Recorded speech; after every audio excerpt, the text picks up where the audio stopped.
नमस्कार दर्शकों, आप देख रहे हैं टीवी 30 इंडिया का विशेष कार्यक्रम निरोग मंत्रा और मैं हूं आपके साथ राजदीप तोमर। दर्शकों, आज के एपिसोड में हमारे साथ मौजूद हैं ENT surgeon doctor Rohit Mahesh Gupta ji. हम उनसे बात करेंगे, जानेंगे नाक कान गले से जुड़े रोगों के बारे में, साथ ही उनसे जुड़ी कुछ खास बातों को। तो स्वागत है डॉक्टर साहब आपका टीवी 30 इंडिया पर। थैंक यू डॉक्टर साहब, हम आपसे रोगों के विषय में जानें उससे पहले हम जानना चाहते हैं आप अपने बारे में बताएं। आपकी शिक्षा कहाँ से हुई, आपका ये जो चिकित्सा के का ये सफ़र है, कहाँ से शुरुआत हुई इसकी, और कौन है आपका प्रेरणा स्रोत?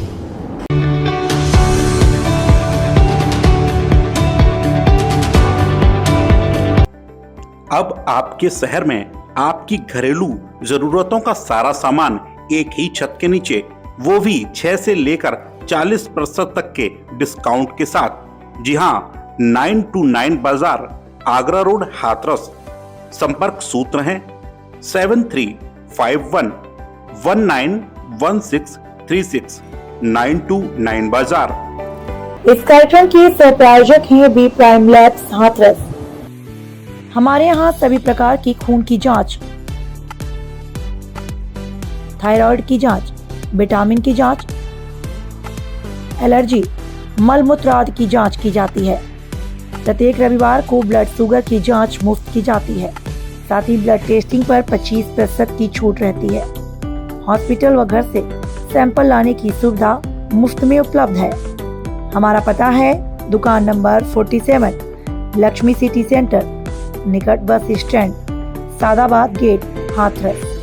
हमारा मोबाइल नंबर 9193383657 एवं 8755338365।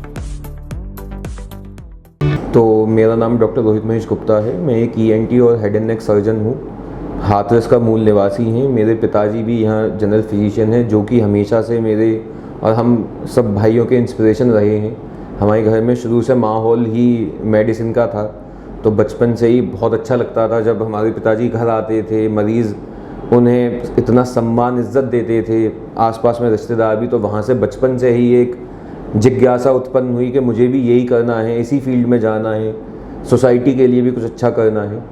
10th मैंने हाथरस से ही करी, सेंट फ्रांसिस स्कूल से। 11th-12th में मैं दिल्ली DAV स्कूल में गया। फिर उसके बाद मैंने 1 साल तैयारी की मेडिकल की आगरा में रह के, जिसके बाद मेरा सिलेक्शन दिल्ली में गुरु तेग बहादुर अस्पताल, university college of medical sciences, Delhi university में हुआ। 1 साल की तैयारी के बाद वहाँ से मैंने अपनी MBBS की GTB अस्पताल से। MBBS 5.5 साल का सफ़र ख़त्म करने के बाद फिर मैंने 1 साल और तैयारी की PG के लिए, जहाँ से उसी सेम कॉलेज में ही मुझे MS मिला, नाक कान गला ENT में। वहाँ मैंने 3 साल अपनी MS कंप्लीट की। उसके बाद 2 साल मैंने वहीं पे ही सीनियर रेजिडेंसी की, 1 साल साउथ में जाके फेलोशिप की। उसके बाद मैं 2 साल पुष्पांजलि हॉस्पिटल आगरा में था। अब फरवरी से मैं हाथरस में दोबारा यहाँ पे अपनी सेवाएं देना शुरू किया है। बिल्कुल, बहुत बहुत धन्यवाद डॉक्टर साहब, आपने बताया हमारे दर्शकों के लिए, और बहुत महत्वपूर्ण जानकारी आपसे जुड़ी जो बहुत सारे हमारे दर्शक हैं जिनको नहीं मालूम थी। डॉक्टर साहब, आज के समय में सबसे ज़्यादा जो आपके पास मरीज आते हैं वो किस तरीके के मरीज आते हैं? देखिए, मरीज़ तो कई तरह के आ रहे हैं, पर जो एक स्पेसिफिक मरीज़ है जो अभी पोस्ट कोविड आना ज़्यादा शुरू हुआ है, जो बदलाव आया है कोविड महामारी के बाद, हर उम्र में सुनने में कमी के साथ जिन लोगों को कोविड हुआ था रिसेंटली, इनफैक्ट जिन्हें पिछली वेव में भी या पिछली से पिछली वेव में भी हुआ था, जिन्हें कभी कोई फैमिली हिस्ट्री कुछ नहीं है कम सुनने की, वो सडनली ज़्यादा हो गए हैं मरीज आने सुनने में कमी को लेके। अब पहले भी मरीज आते थे सुनने में कमी के, जो बेसिकली 2 तरीके से होते थे, जिनमें किसी कान में मैल जमने से भी सुनने में कमी हो सकती है। लेकिन कोविड में सबसे इम्पोर्टेंटली नस कमज़ोर हो रही है, दिखने में आ रहा है। चाहे बहुत सीवियर कोविड हुआ हो, भर्ती हुआ हो, या फिर कई ऐसे मरीज आ रहे हैं जिन्हें पता ही नहीं है कि मुझे कोविड हुआ भी था, उन लोगों को भी सुनने में कमी, एकदम से सडन लॉस ऑफ हियरिंग जिसे हम बोलते हैं, कि बिल्कुल आराम से बैठे हुए हैं, सडनली ऐसा लगा कान बंद हो गया और सुनने में कमी महसूस होना शुरू हो गई। वैसे मरीजों की आने में बहुत बढ़ोतरी हुई है। और चिंताजनक ये कि हर उम्र में आ रहे हैं, 4-5 साल से बच्चे से लेके और 70-80 साल के बुजुर्गों तक सुनने में कमी आ रही है। इसी के बारे में मैं कुछ और जानकारी देना चाहूँगा। अब बचाव तो इससे सिर्फ कोविड का ही बचाव है ना। अभी तक कोविड में बहुत ज़्यादा रिसर्च वर्क हुआ नहीं है, तो पता नहीं है कि कोविड की वजह से ऐसा क्या हो रहा है कि सुनने में कमी हो रही है। बचाव तो ये है कि कोविड से जितना बच पाएँ, मास्क पहने, ये सब काम करें। लेकिन अगर आपको मेन चीज़ ये सुनने में कमी हो रही है और आपको पता है कि आपको कोविड हुआ था, तो इसे घर में बहुत ज़्यादा बैठ के इंतज़ार ना करें, है ना। सबसे ज़रूरी है जल्दी से जल्दी जाके दिखाएं। अब एक बहुत महत्वपूर्ण टेस्ट है ये जानने के लिए कि जो सुनने में कमी है वो कान में मैल या ठेक, जो बहुत कॉमन है, जो हमें लगता है घर पे सुनने में कमी है तो क्या पता पानी चला गया होगा या मैल जमा हो गया होगा, ये देखने के लिए उस वजह से है, या फिर सच में कोविड की वजह से जो नस कमज़ोर होती है उसकी वजह से है। ये एक मेडिकल टेस्ट है जो हम नॉर्मल आदमी बिना किसी चीज़ों के, बिना किसी ENT स्पेशलिस्ट के पास जाए हुए अपने घर में बैठ के स्वयं कर सकता है। इसे हम बोलते हैं टेस्ट। इसमें हम लोगों को अपना जबड़ा टाइट बंद करना है, ऐसे जो ये मांसपेशी प्रोमिनेंट हो जाए जबड़ा चलाने वाली, और ऐसे करना होगा। अगर हमें ये करते समय आवाज़ जिस कान में सुनाई कम दे रहा है उसमें जा रही है तो ज़्यादा चिंताजनक नहीं है। ज़्यादातर संभावना ये है कि मैल या पानी की वजह से ही सुनने में कमी, आप 2-4 दिन इंतज़ार करके भी डॉक्टर के पास जा सकते हैं। लेकिन अगर सुनने में कमी जैसे मेरे सीधे कान में है और मैंने अपना मुंह बंद किया, ज़ोर से किया, और ये जो सनसनाहट की आवाज़ मेरे दूसरे कान में जा रही है, तो वो एक मेडिकल इमरजेंसी है। उसे सडन सेंसरी न्यूरल लॉस बोलते हैं। हमें तुरंत एक ENT स्पेशलिस्ट के पास जाना चाहिए इस सिनेरियो में, जो कि आपके कान के पर्दे को चेक करेगा, देखेगा, ज़रूरत महसूस होने पे एक सुनने की जांच होती है जिसे हम PTA या प्योर टोन ऑडियोमेट्री बोलते हैं, वो कराएगा। अगर सुनने में कमी इसी वजह से है और जांच से कंफर्म होता है, अच्छी बात यह है कि अगर पहले 10 से 15 दिन में ज़रूरी दवाई शुरू हो जाए तो ये 100% रिवर्सिबल है। आपका सुनाई देने में जो भी कमी है 90% से ज़्यादा संभावना है कि वो बिल्कुल पूरी तरह ठीक हो जाएगी। सबसे इम्पोर्टेंट ये है कि जल्दी डायग्नोसिस, जल्दी ट्रीटमेंट, सही समय पे इलाज। अगर हमने ध्यान नहीं दिया, रह गया, जितना डिले होगा इलाज शुरू होने में उतनी सुनाई देना वापस आने की संभावना कम हो जाती है। ये एक स्पेशल वो है जो मैं कोविड में देख रहा हूँ। कई मरीज़ हमारे पास भी आए जो कोविड, कई तो बहुत सीरियस पेशेंट आए जिन्हें कोविड में कमी थी, लेकिन कोविड की बीमारी की वजह से बेचारे सुनने में जो कमी हुई थी उसे उन्होंने नज़रअंदाज कर दिया, छोटी सी दिक्कत मान के, लेकिन अब वो ज़िंदगी भर के लिए हो गया। कई लोग ऐसे भी आए जिन घर पे ही सही हो गए, कोई ट्रीटमेंट ऐसा सच नहीं कराया। वो उन्हें जब पता चला यंग जनरेशन को, तो सडनली आए, हमने सही समय पे उनकी जो भी दवाइयाँ चालू करी और वो बिल्कुल ठीक है। इसके अलावा जैसे आपने बताया कि कान में जो दिक्कत है ये कोविड से जुड़ी हुई जो समस्या है, कोविड के अलावा भी यानी कि बहुत सारे मरीज आपके पास ऐसे भी आते होंगे जिन्हें कोविड नहीं हुआ था। Exactly. और उनको भी ऐसी दिक्कतें आती हैं। बिल्कुल बिल्कुल बिल्कुल बिल्कुल। देखिए, सुनने में जो कमी है ये तो जन्म से शुरू होती है।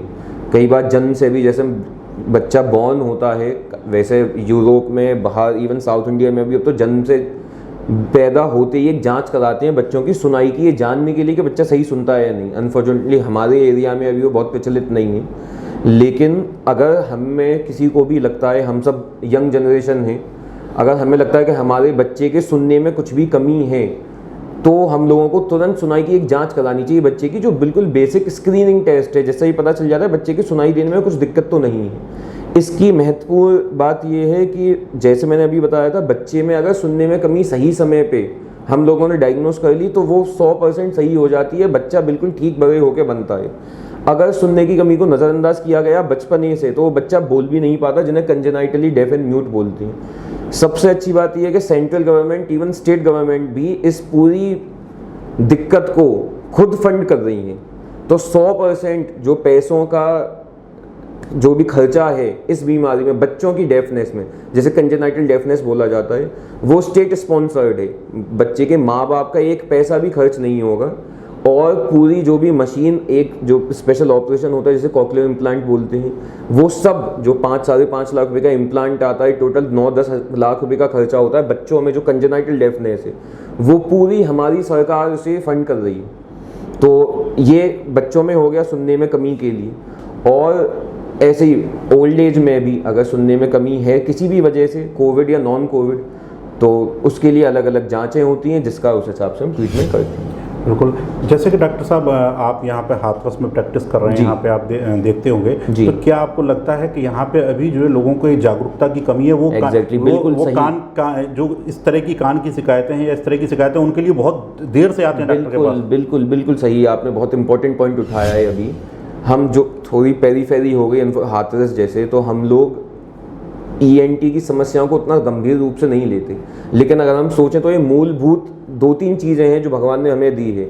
सुनाई देना, देखना, महसूस करना, टच करना, ये 4-5 चीज़ें हैं जिससे हम एनवायरनमेंट के बारे में, एक बच्चा है, हम सब लोग जानते हैं। सुनने की कमी से हम लोग भी अपने माँ बाप को अगर कम सुनते हैं तो बहुत ज़्यादा ध्यान नहीं देते कि कोई बात नहीं, लेकिन अगर आप देखेंगे उनकी क्वालिटी ऑफ लिविंग, जो ज़िंदगी का आनंद लेने वाली बात है, वो बहुत ज़्यादा सेक्रीफाइस हो जाती है अगर कोई कम सुनते हैं। इतनी गुस्सा आना, चिड़चिड़ाहट रहना, जो भी समय उनका बचा हुआ है बहुत अच्छी तरह नहीं बीतता। तो इस पर हम लोगों को जागरूकता बढ़ानी, ये सब बहुत ज़रूरी है। और सुनने की कमी कोई ऐसी नहीं है कि परमानेंट हो, बहुत चीज़ें हैं। जैसे अब मैं एक दूसरा स्टिग्मा जो है, जो मैं आपको सामने पेश करना चाहूँगा, कि किसी को अगर देखने में कमी है तो हमें चश्मा लगाने में इतनी ज़्यादा स्ट्रेस नहीं होता है। जैसे मैं चश्मा लगाए हुए हूँ, ये भी एक मशीन है, मुझे नॉर्मली नहीं दिखाई दे रहा, लेकिन हम किसी इंसान को मेरी ही एज के अगर कान की मशीन लगा हुआ देखते हैं तो हम उस तरह से नहीं देखते हैं जैसे किसी ने चश्मा लगाया हुआ है। उसमें एक स्टिग्मा आ जाता है। स्पेशली यंग बच्चियाँ हैं, जैसे फीमेल्स हैं, उनकी शादी में दिक्कत हो रही है। शादी में दिक्कत होना तो फिर भी छोटी बात है, उनकी कैरियर नहीं बन पा रहे हैं, सुनाई कम देता है उन्हें, लेकिन पेरेंट्स सिर्फ इसलिए देखने में, मशीन लगी है, जवान लड़की है, क्या सोचेगी सोसाइटी उसके बारे में, तो मशीन नहीं लगवा रही है। चश्मा लगाने में फिर भी इतनी दिक्कत नहीं है, लेकिन मशीन ना लगाने की वजह से उसका पूरा एजुकेशन, वो पता नहीं क्या कर पाती, क्या बन पाती। और ये हम सब साइंटिफिकली प्रूवन है, अगर हमें कम सुनाई देता है तो दिमाग की इंटेलिजेंस भी कम हो जाती है। हम सुनेंगे नहीं तो सीखेंगे कहाँ से, और कैसे फ्लरिश करेंगे बाद में। बिल्कुल, बहुत महत्वपूर्ण बात है जो डॉक्टर साहब आपने बताई, और ये जो बातें आपने बताई हमारे दर्शकों के लिए बहुत कारगर साबित होंगी, क्योंकि आप भी एक युवा हैं और हमारे युवा दर्शक बहुत सारे हैं। तो आप जैसा हमारे बहुत सारे दर्शक बनना चाहते हैं, आपकी तरह जैसे आप सेवा कर रहे हैं लोगों के बीच में आकर, उस तरीके से करना चाहते हैं, तो उसके लिए एक जो संदेश युवाओं के लिए आपका हमारे चैनल पर। बिल्कुल, मैं अपने युवा जो छोटे भाई बहन जो भी देख रहे हैं इस माध्यम, आपके इतने अच्छे माध्यम से, बस ये देना चाहूँ कि सपने हमेशा बड़े रखें। हम लोग को कई बार ये मैंने देखा है सोसाइटी में, मुझे भी मरीज दिखाने आते हैं, उन लोगों को ऐसा लगता है, सबके दिमाग में ये हो गया है कि डॉक्टर बनना शायद बहुत खर्चा है, या पेरेंट्स को लगता है कि मुझे अपने बच्चे को डॉक्टर बनाने का सपना देखना है तो मुझ पर इतना पैसा होना चाहिए तभी मैं बच्चे को बनाऊं। कितने इंटेलिजेंट बच्चे हैं जिन्हें मौका ही नहीं मिल पाता कुछ करने का। तो मेरी पेरेंट्स से भी, उन बच्चों से भी ये दरख्वास्त थे कि हमारी सरकार बहुत स्पॉन्सर करती है, मेडिकल से ज़्यादा शायद किसी और ब्रांच को इतना स्पॉन्सर नहीं करती जितना मेडिकल के लिए सरकार पैसा खर्च करती है। अगर आपका बच्चा होशियार है, आपको लगता है लगन है, होशियार होना छोटी बात है, लगन होना बहुत ज़रूरी है, मेहनत करना किसी चीज़ के लिए, उसे सपना देखना अच्छा लगता है, मेहनत करना, पढ़ाई करना अपने मन से करता है बिना माँ बाप के बोले, उसे बड़ा सपना देखने दीजिए। डॉक्टर बनना चाहता है, उसे दे दीजिए समय। फीस के लिए ना घबराएं कि मैं अगर आपको अपना एग्जाम्पल दूँ तो दिल्ली से, जहाँ से मैंने MBBS किया, मेरी सालाना फीस 4,500 रुपये थी MBBS की, साल की फीस, पहले साल, दूसरे साल 5,000, पूरे साल की, तो 25-30 हज़ार रुपये में मेरी पूरी MBBS हो गई 5.5 साल की। PG में पैसा सरकार देती है हमें, हम अपने घर का खर्चा चला सकते हैं, इतना पैसा मिलता है। ये मुझे देख के बहुत दुर्भाग्यपूर्ण लगता है कि माँ बाप जिनके बच्चे इतने होशियार हैं, लेकिन ये मन में सोच लेते हैं कि कुछ बड़ा बनने के लिए हमें बहुत पैसा खर्च करना है, और बच्चे को उतना प्रमोट नहीं करते जितना करना चाहिए। तो मेरी माँ बाप से भी यही रिक्वेस्ट है, अगर आपका बच्चे में आपको लगता है कि वो कुछ कर पाएगा तो उसे समय दें, बढ़ावा दें। 1-8 साल, ज़िंदगी हमारी इतनी लंबी है, 1-8 साल व्यर्थ भी हो जाएगी, ज़्यादा से ज़्यादा नहीं होगा तो कुछ और बच्चा कर ही लेगा, पर उसे बचपन से ये इस बात के लिए प्रमोट किया जाए कि बड़ा सपना देके कुछ अच्छा करे।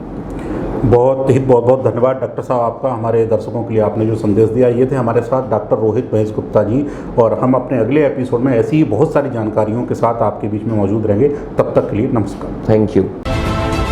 आप देख रहे हैं TV30 इंडिया, उत्तर प्रदेश, उत्तराखंड। अब आपके शहर में आपकी घरेलू जरूरतों का सारा सामान एक ही छत के नीचे, वो भी 6 से लेकर 40% तक के डिस्काउंट के साथ। जी हाँ, 9 to 9 बाजार, आगरा रोड, हाथरस। संपर्क सूत्र हैं 7351 191636 929 बाजार। इस कार्यक्रम के सह प्रायोजक थे बी प्राइम लैब्स हाथरस। हमारे यहाँ सभी प्रकार की खून की जांच, थायराइड की जांच, विटामिन की जांच, एलर्जी, मल मूत्र आदि की जांच की जाती है।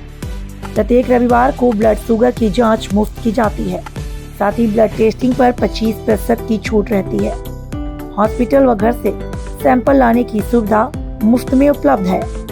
हमारा पता है दुकान नंबर 47, लक्ष्मी सिटी सेंटर, निकट bus stand, Sadabad gate, Hathras. हमारा मोबाइल नंबर 9193383657 एवं 8755338365। आप देख रहे हैं टीवी 30 इंडिया, उत्तर प्रदेश उत्तराखंड।